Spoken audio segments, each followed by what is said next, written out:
My name is Shane Wynn. I work for Allison+Partners. Every 5 years, Allison+Partners gives every employee a 1-month-long sabbatical. I'm going to use some of my time to build a solar-powered pump for my rain barrel so that I don't have to use city water to water my garden.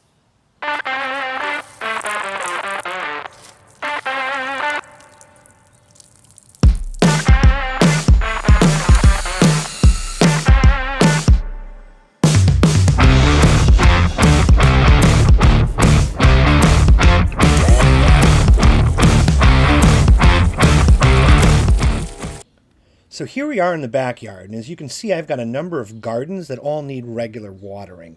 It all starts with the rain barrel, which you see here. It's a 55-gallon drum. It gets fed by a gutter system off of the garage. Ultimately, that rain barrel will fill all the way up, and at the very bottom of it, there's a spigot with a garden hose attached to it. Now, I've got this thing up on 3 cinder blocks to give it some gravity, but as you can see, the water pressure coming out of this is not very much, and this is with nothing attached. When I put a sprinkler on it, this is what it looks like. As a result of this, we don't use the rain barrel nearly as often as we should be, which means we're using city water, and we're paying for that. I want to be able to use that rain barrel, but not in a way where I have to put the hose from plant to plant to plant. I want to be able to use automated devices like a hand sprinkler or a lawn sprinkler to be able to distribute the water evenly. So with that in mind, let's get into this.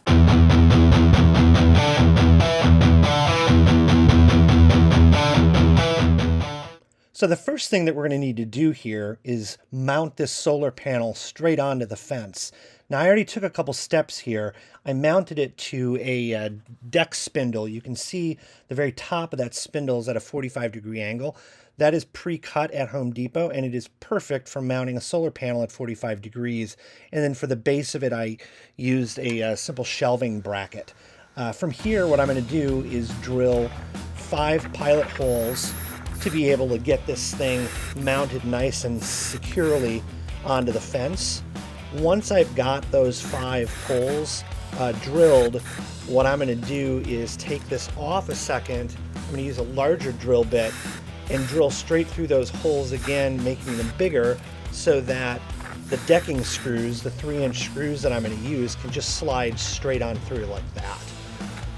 Now that I've got everything drilled, I'm using a large diameter washer that's the same width as the spindle for added support and stability to get all 5 of these in so that once this thing is mounted, wind and rain and everything else won't have any impact on it. And there you go.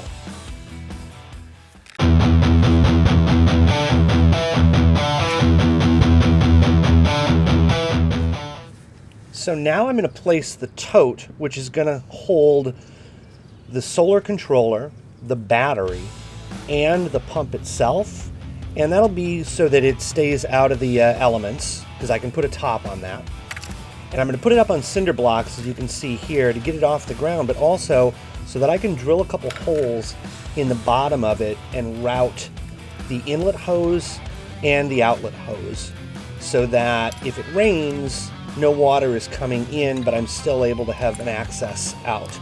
Obviously, this needs to be somewhat level, and that's what I'm doing right now. So I initially measured, it was not level, and now I'm going to dig all of this ground out about 2 inches down and slowly but surely smooth out all of the dirt to a point where I can drop both of those cinder blocks back down and they'll be somewhat level. It doesn't have to be perfect, but I do want it to be level enough so that nothing is sliding or moving around inside.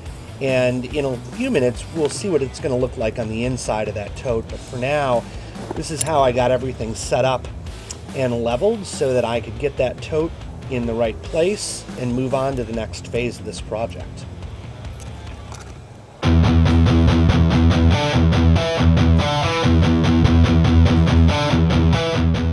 So now it's time to start preparing these components for the tote.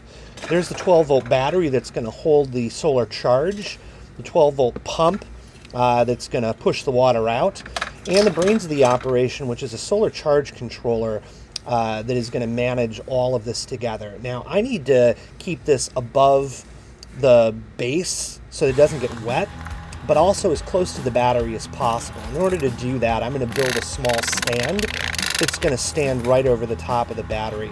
Now, one of the reasons I'm putting it where I am is because the closer you get from the battery to the solar charge controller, the less wiring you've got to use. And the less wiring I have to use, the less energy I'm going to lose through transmission in that wire. Longer wiring systems, you're naturally going to lose a little bit of electricity. I'm putting some feet on this so it's got a little bit more stability. Once I'm done with that, I'll mount the solar charge controller to the top. I'm going to drill some pilot holes here so it's easier for me to screw in the pieces of the solar charge controller screws.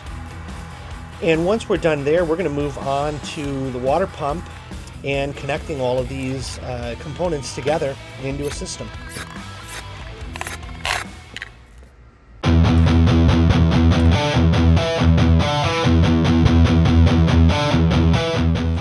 As you can see, I've already mounted the pump on a piece of wood just to elevate it a little bit. Now let's get the system connected.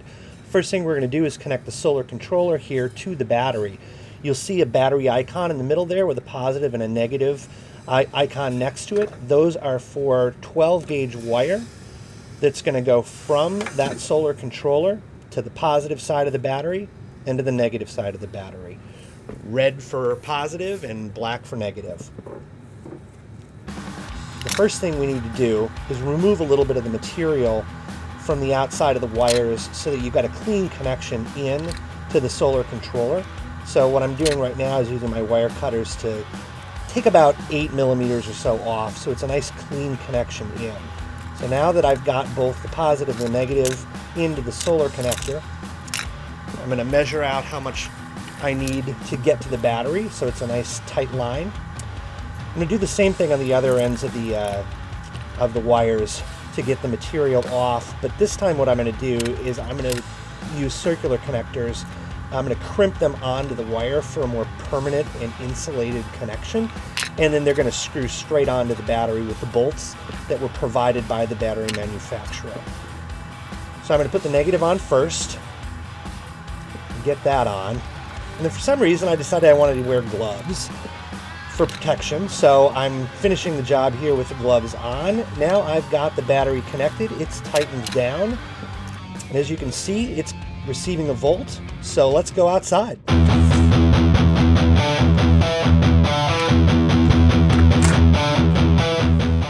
So I decided to stay inside due to the heat. I'm going to finish this portion of the project indoors. So I need a way to get that cable from the solar panel into the tote in a watertight way. And to do that, I'm going to use a cable gland, which you see here.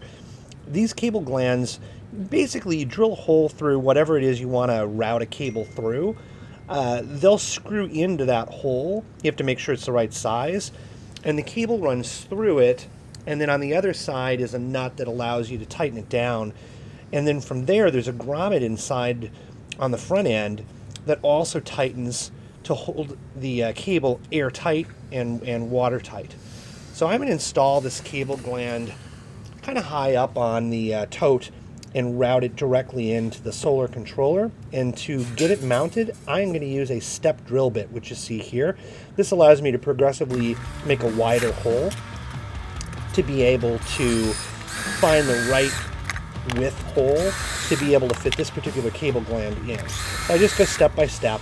I find the right size, and I'm screwing this in, tightening it in on the other side, and I'll show you how this works. The cable goes through the back into the front. I tighten the gland there, and it's nice and tight. Now I'm prepping the pump wires to be able to connect to the solar controller as well. When I'm done with that, I'm going to install a fuse on the solar controller. I also need to put a female-to-female connector onto the pump itself because the hose end is male, as is the end of the inlet for the pump. There's the fuse. It's 10 amps. It's to protect the equipment. I'm going to strip it like I've done with the rest, and I'm going to use female-to-male watertight connectors to bridge this into the positive line so that if the charge gets too strong, it'll short circuit intentionally.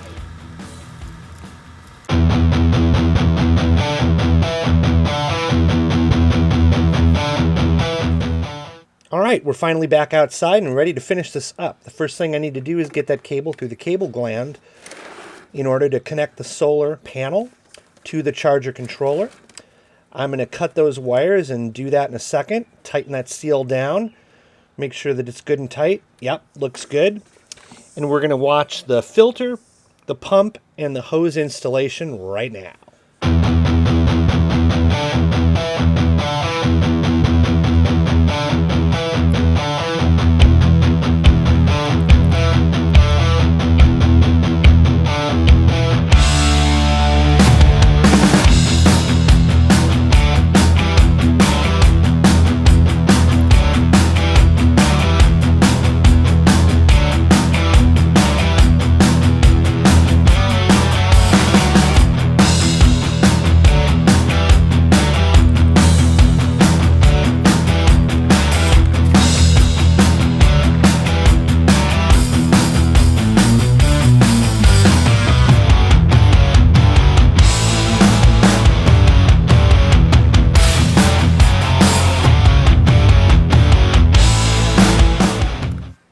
All right, and here's our final product. You got the pump there with the green inlet hose and an outtake hose coming out the other end.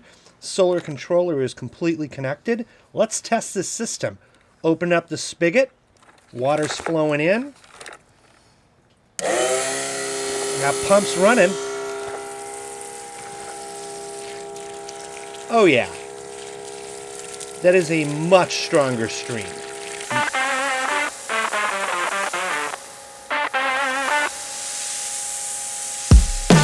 Thanks for watching. This has been a great sabbatical project for me.